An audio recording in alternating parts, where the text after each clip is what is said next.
Hong Kong's two rival political camps put aside their differences on Thursday to lobby the government for a law empowering the city's leader to give workers the day off after extreme weather like recent monster storm Mangkhut.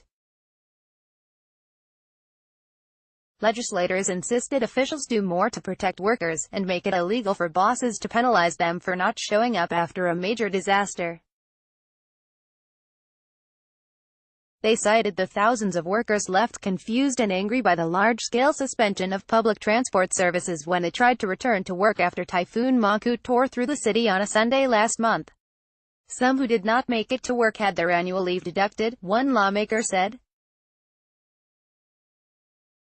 When chaos erupted on the Monday, critics asked why Chief Executive Carrie Lam Chang-Yud had not urged employers to give workers the day off. Lam said it would have been irresponsible for her to do so, though she asked Secretary for Security John Lee Kok-chiu to review how the government handles work and travel arrangements after major storms. The two camps' show of unity on Thursday took place at a special meeting of the Legislative Council House Committee, which is tasked with scrutinizing bills before they are tabled at full council. The meeting had been called, despite the summer recess, for officials to brief legislators on their post-typhoon work.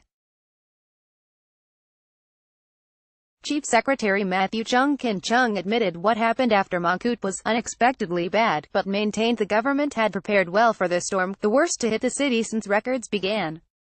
Mangkhut's strong gusts damaged homes and office buildings, flinging heaps of debris across many parts of the city, while the heavy rain it brought caused serious flooding in sea-facing and low-lying areas.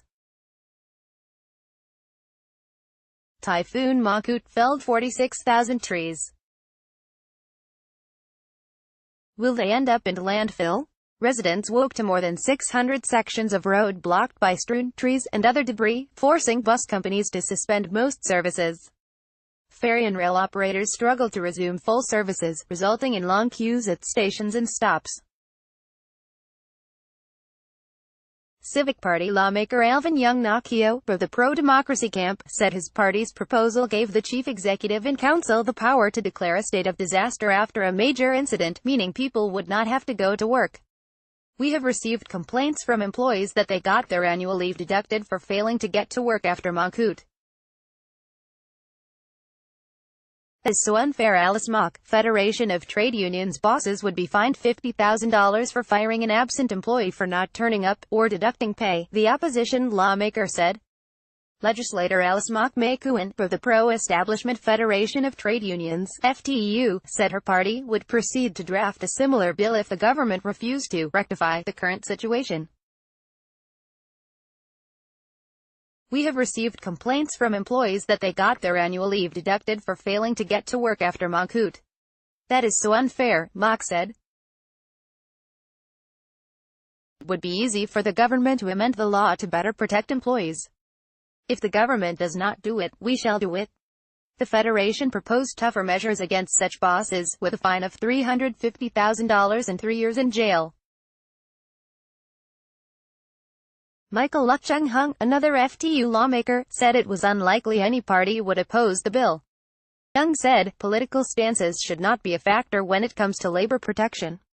The basic law, the city's mini-constitution, states that private members' bills, which are generally introduced by legislators, can only be tabled if they do not relate to public expenditure or political structure or the operation of the government.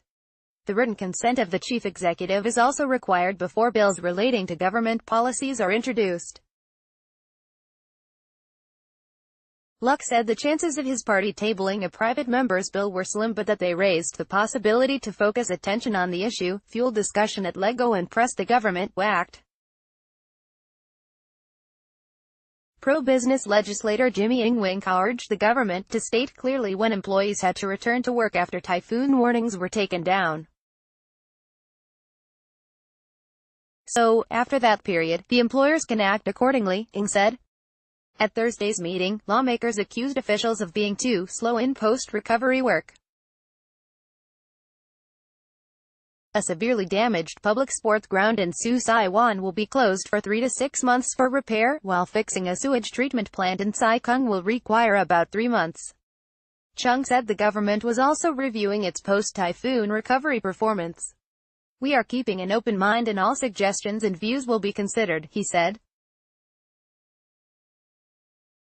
"The government fully understands the feelings of the public. We are trying to learn a lesson and will work out how best to deal with similar situations in future."